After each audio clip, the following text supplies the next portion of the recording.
America's week 2 has ended, and unfortunately for us, the viewer, each game was a 2-0. And I'll be honest, every single one of these games went exactly as you would have predicted. No underdog victories, no surprises, just better teams coming out on top. What was somewhat surprising, though, was the fashion in which they ended, with 100 Thieves destroying Crew, with them going 13-0 against them on the first map, with Sentinels also beating Loud fairly convincingly, cementing themselves as a team that is expanding and is shooting for the top of America. But before we get into the good games, let's talk about the games that I'm going to skip in this week's video, because there are too many games, and I do not think some of them are worth covering. The first games to mention in that group is the Envy games. They played MIBR and Leviathan, and it went exactly as you expect. They showed nothing. Knights had a good performance in one of them against Leviathan, but it really didn't matter because none of the rest of the team was showing up. The team just looks confused and lost, as they did last week. And until I see progress from them, I'm not going to mention their games in this video. Similarly, Cloud9 looked lost. They look like they're playing expecting a roster move, which is unsurprising given what their coach said last week. But on top of that, their calling was bad. Zelstis called a bad game. He called all these fakes and these double rotates and all of this stuff when his team just needed to simplify. A lot of the time, he was calling to space that they had no control of. And so, of course, there was a lurk there. Of course, they were just destroyed there. This team is not a serious team. Until they are, probably with a roster change, I won't be talking about them. With that out of the way, the first game this week was EG versus Leviathan. And it went pretty much as you'd expect. The one caveat I would give this game is that Digizine still performed well and Superman still looked good, which is a good sign for EG. The unfortunate sign is that Zerona looked lost, which is a real bad thing for a team that is relying on him to be that second guy. The only caveat to that, though, is that they are playing Leviathan, and Leviathan is the best team in Americas right now. So personally, I'm willing to shoot them some bail for that. The most important thing about this team is that they look like they're engaged mentally and they want to be there and they want to be good and they're improving, unlike a lot of other teams I've mentioned before in this episode. As for Lev, there's not really much to say. It was business as usual for them. They kind of just rocked up and destroyed. They've been in unreal form in Americas, so it's not really that surprising. Next up is Furia versus NRG.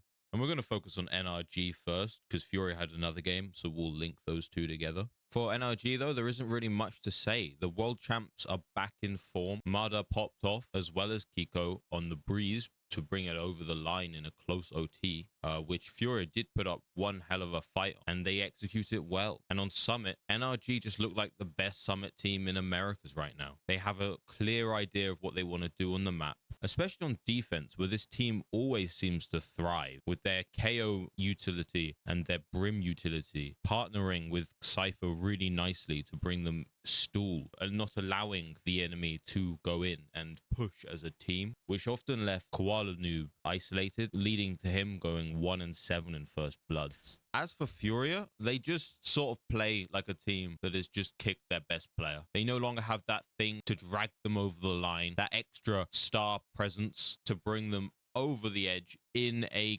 close map. Like, they played a close map in both Haven and Breeze against MIBR and NRG, and they just didn't have that. They got to OT, but they didn't have that extra fight in them to bring themselves over the line and ended up losing both 14-12. MIBR are a very hard team to place right now, because although they beat Furia 2-0, it's a Furia that's just made a roster move and they've just kicked their best player. So how can we say that MIBR are good? All I can say is that Aspas seems to be playing a slightly more sacrificial style than he usually does, which is kind of good because that's how Neons in this meta approach the game. Now, don't misunderstand, he's still Aspas.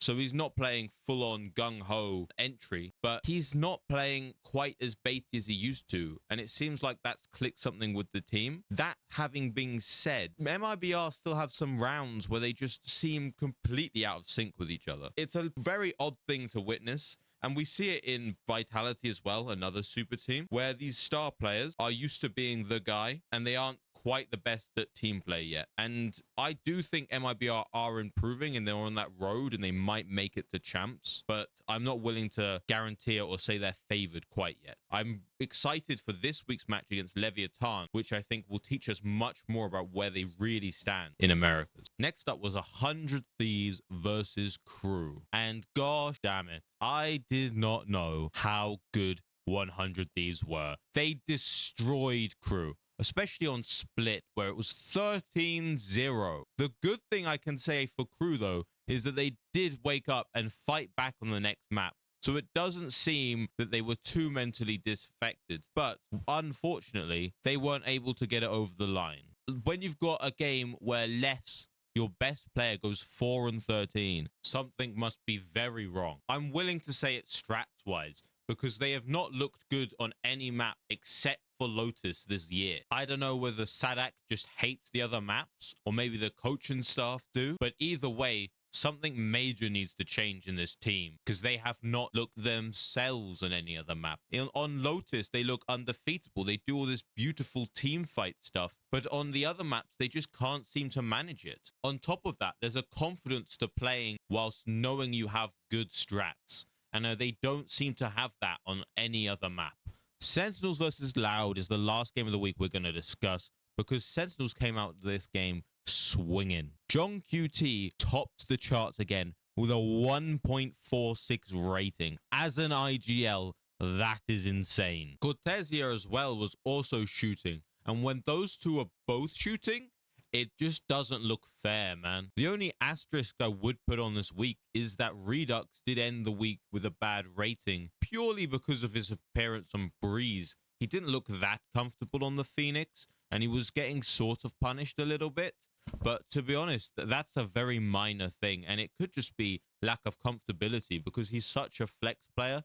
He isn't playing the same roles every game. And given he was good on Lotus, I don't think there's anything really to be concerned. Just a few teething issues on a newer role. As for Loud, man, it sucks to say it, but they kind of just got gapped. Sen just played so much better as a team. The Sen comms are beautiful with how calm they are and how well organized they are. John QT and Ewok seem to just run a tight ship. And they just couldn't compete, especially since Luke Show and Darker sort of underperformed given their usual form. And Tikazine seems to be a bit hot and cold. Honestly, while I wouldn't say the ship's completely sailed on Loud, I would say that it would doubt that they're going to get to champs at this point, despite how talented and potential filled their roster is. They just simply have too much to fix. And whilst they do have a lot of time with play-ins and playoffs, they also have to be improving fast enough every week whilst everyone else is striving for the same thing. And it just seems unlikely at this point.